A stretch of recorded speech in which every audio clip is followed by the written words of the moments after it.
महाभारत के अनगिनत प्रसंगों में से एक बेहद रोचक और शिक्षाप्रद घटना अर्जुन के वनवास से जुड़ी है। यह घटना हमें धर्म, निष्ठा और प्रतिज्ञा पालन का गहरा संदेश देती है। नारद मुनि के एक सुझाव से पांडवों ने एक ऐसा नियम बनाया जो उनके परिवार की एकता को बनाए रखने के लिए था। लेकिन जब अर्जुन के सामने धर्म और नियम के बीच का द्वंद्व आया तो उन्होंने एक साहसिक निर्णय लिया। आइए जानते हैं क्यों अर्जुन ने अपनी प्रतिज्ञा तोड़ी और इसके परिणाम स्वरूप उन्हें वनवास क्यों जाना पड़ा। कथा के अनुसार पांडवों का विवाह द्रौपदी से हुआ। अज्ञातवास समाप्त होने के बाद वो सब वापस इंद्रप्रस्थ लौट आए। इंद्रप्रस्थ में एक राज्य पाकर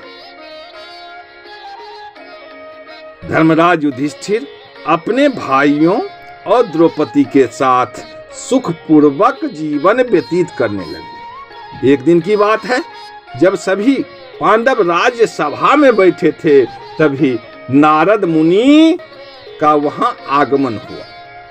पांडवों ने नारद मुनि का खूब आदर सत्कार किया। वहां द्रौपदी भी आई और नारद मुनि का आशीर्वाद लेकर पुनः चली गई। द्रौपदी के जाने के बाद नारद मुनि ने पांडवों से कहा कि हे पांडव, आप 5 भाइयों के बीच द्रौपदी मात्र एक पत्नी है, इसीलिए तुम लोगों को एक ऐसा नियम बना लेना चाहिए ताकि आपस में कोई विवाद ना हो।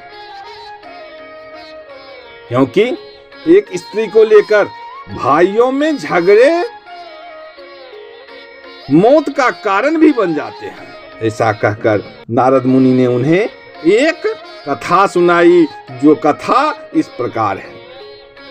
प्राचीन समय की बात है।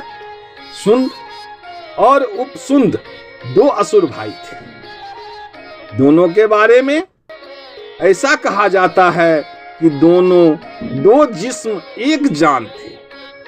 उन्होंने त्रिलोक जीतने की इच्छा से विधि पूर्वक दीक्षा ग्रहण करके तपस्या प्रारंभ की। कठोर तप के बाद ब्रह्मा जी प्रकट हुए। दोनों भाइयों ने ब्रह्मा जी से अमर होने का वर मांगा। तब ब्रह्मा जी ने कहा कि वह अधिकार तो सिर्फ देवताओं को है, तुम कुछ और मांग लो। तब दोनों भाइयों ने कहा कि हम दोनों को ऐसा वर दें कि हम सिर्फ एक दूसरे के द्वारा ही मारे जाएं। ब्रह्मा जी ने कहा तथास्तु। दोनों को वरदान दे दिया। दोनों भाइयों ने वरदान पाकर के बहुत खुश हुए। वरदान पाने के बाद तीनों लोकों में कोहराम मचा दिया। सभी देवता गण परेशान होकर ब्रह्मा जी के शरण में गए। तब ब्रह्मा जी ने विश्वकर्मा जी से एक ऐसी सुंदर स्त्री बनाने के लिए कहा जिसे देखकर हर प्राणी मोहित हो जाए। उसके बाद एक दिन दोनों भाई एक पर्वत पर आमोद प्रमोद कर रहे थे। तभी वहां तिलोत्तमा नाम की सुंदर स्त्री कनेल के फूल तोड़ने लगी। दोनों भाई उसे देख मोहित हो गए। दोनों में उसके कारण युद्ध हुआ। सुंद और उपसुंद दोनों आपस में ही मारे गए। नारद जी बोले, इसीलिए मैं आप लोगों से यह बात कह रहा हूं।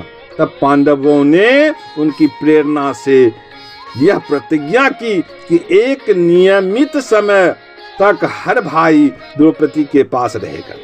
एकांत में यदि कोई एक भाई दूसरे भाई को देख लेगा तो उसे 12 वर्ष के लिए वनवास जाना हो। पांडव द्रौपदी के पास नियमानुसार रहने लगे। एक दिन की बात है, लुटेरों ने किसी ब्राह्मण की गाय लूट ली और उन्हें लेकर भागने लगे। ब्राह्मण पांडवों के पास आया और अपना करुण रुंदन करने लगा। ब्राह्मण ने कहा कि पांडव, तुम्हारे राज्य में मेरी गाय छीन ली गई है।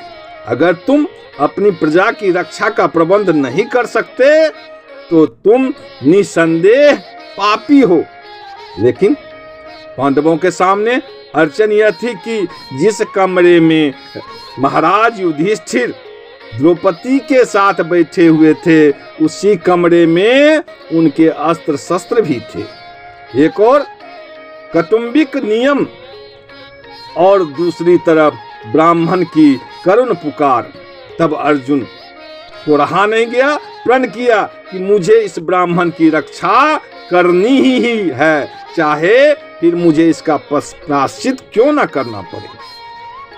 उसके बाद अर्जुन धर्मराज युधिष्ठिर के घर में निसंकोच चले गए। राजा से अनुमति लेकर धनुष उठाया और आकर ब्राह्मण से बोले, हे ब्राह्मण देवता, थोड़ी देर रुकिए, मैं अभी आपकी गाय को आपको लौटा देता हूं। अर्जुन ने बाणों की बौछार से लुटेरों को मारकर गाय ब्राह्मण को सौंप दी। उसके बाद अर्जुन ने आकर युधिष्ठिर से कहा, हे भ्राता, मैंने एकांत गृह में आकर अपनी प्रतिज्ञा तोड़ दी, इसीलिए मुझे वनवास जाने की आज्ञा दे। धर्मराज युधिष्ठिर ने कहा कि तुम मुझसे छोटे हो और छोटे भाई यदि अपनी स्त्री के साथ एकांत में बैठा हो तो बड़े भाई के द्वारा उनका एकांत भंग करना अपराध है। लेकिन जब छोटा भाई यदि बड़े भाई का एकांत भंग करे तो वह क्षमा का पात्र है। अर्जुन ने कहा, आप ही कहते हैं धर्म का पालन में बहानेबाजी नहीं करनी चाहिए। उसके बाद अर्जुन ने वनवास की दीक्षा ली और वनवास को चल पड़े। प्रेम से बोलो कृष्ण भगवान की जय।